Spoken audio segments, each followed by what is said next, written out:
Your brain is the most powerful weapon in the world. Once you put away your phones and your computers and all that we have nowadays, yeah, that's great. We're up to date, but your brain is the only thing you have when you're going through depression, when you're going through hard times, you're going through death. Real life, you can't Google that, man. You're alone. You're alone. You may have a shrink you're going to, you may have a best friend you're going to, but there's 24 hours in a day where you're alone in this brain. And your brain is talking to you in all kinds of ways. And it wants to control you and pull you in these different pockets. If you can't control your own brain and your brain controls you, you got to tell your brain where you want to go and how you want to go and how you want to get there. You got to control it. If not, it's over. What existed for me was, okay, man, how am I going to make this work? And all I knew back then was hard work. The only way anything gets accomplished, that's all I heard back in those days. You gotta work hard. You gotta work hard. I'm not getting I can't get this paragraph. I can't remember what the f***'s in this paragraph to pass this test to get in the military. Read it again. Still not getting it. Read it again. But if you're not getting it, write it out. And that's how I started learning.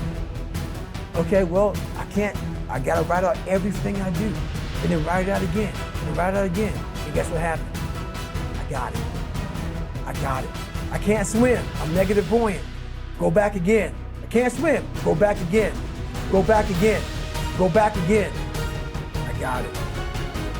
I realized if I keep going back and going back and going back until this just becomes, your mind will say, okay, we're gonna figure it out. Because he is not going to stop. It's not like I'm gonna try one more time. No, it's just like alarm clock goes off, boop, we're going back. I can't read right, we're going back. I gave myself no way out, and my mind realized that. They said, okay, we're gonna adapt and overcome now. Like a lot of people say, trying hard. Your mind knows, man. It knows this guy's bull, man, this guy's lying. There's no truth behind it. When I was in Navy SEAL training, people go, how were you there for 18 months? The program was only 6 months long. You were in 3 hell weeks in 1 year. No one's ever done that. How did you do that? I talk about the new norm. When I lived in a $7 a month place when I was growing up for a short period of time, I loved it. I didn't know any different. That was my norm. Once we moved out of that place, we moved to a $236 a month place.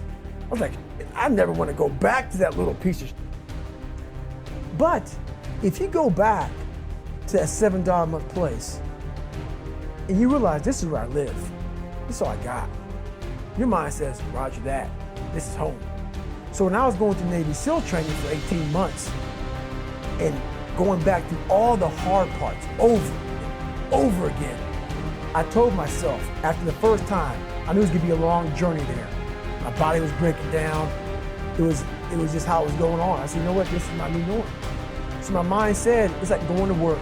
Like you go to work, you put your suit and tie on, I go into suffering every day. Every day, suffering, being broken, duct taping my feet up, stress fractures, shin splints, being broken. This is my new norm. And your mind says, if we're not broken, this ain't normal. You gotta be broken. So then your mind starts to get tougher and tougher and more callous. People, how did you run on broken feet? Broken shins. My mind knew this is how we operate. We're in Navy SEAL training. This is what we are. I became hell. And that became my new norm. I gave myself no way out. There was nothing outside these walls of hell. Nothing. I loved God, but for a short period of time, I became the devil, because that was hell. I became the boss, the owner, the CEO of Navy SEAL training. That was my mindset.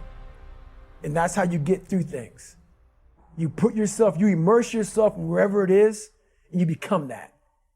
You become that and give yourself no way out. When I was 297 pounds and I was fat as hell trying to be a Navy SEAL, the scariest thing in the world to me, even to this day, was that could have been the rest of my life. I thought then I was trying hard. That's the scariest thing in the world. I thought then 297 pound, working for Ecolab, spraying for cockroaches, making $1,000 a month. I thought that was me at my 100% potential.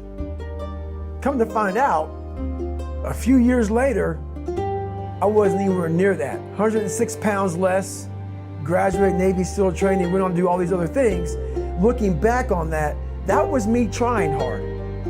That's why people gotta understand, what is in us, we have no idea until we start trying hard.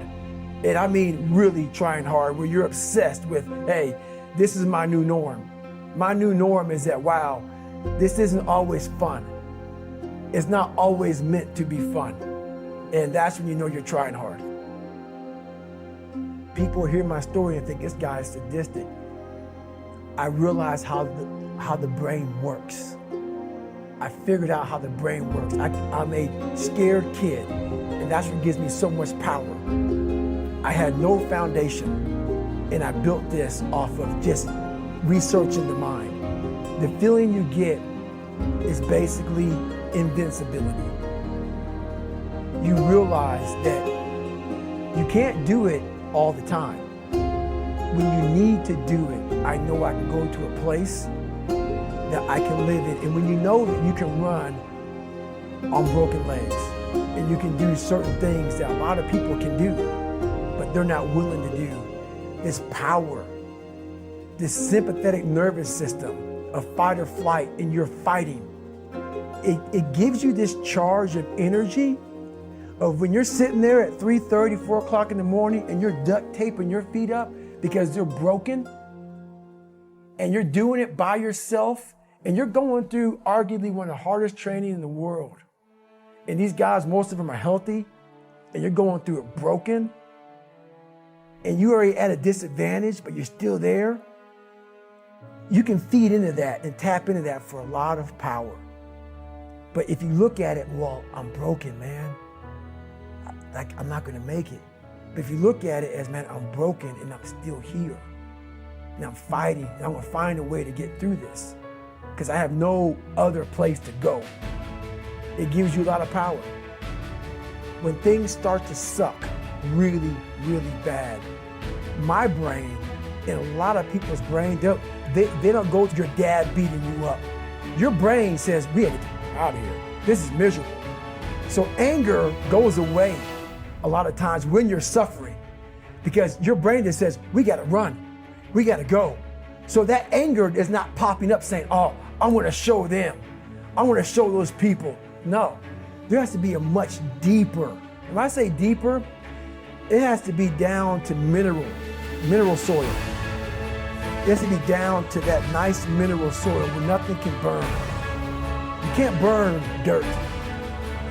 So it has to be down that low, that literally is something in you that's at the core of your soul. But you don't find it unless you spend a lot of time with what you want to be in life. I can't give that to you. You can't give it to somebody. When you find your true passion in life, and my passion for me was like, oh, I want to be there. I don't give a shit. I want to serve my country. I want to be someone that I'm proud of.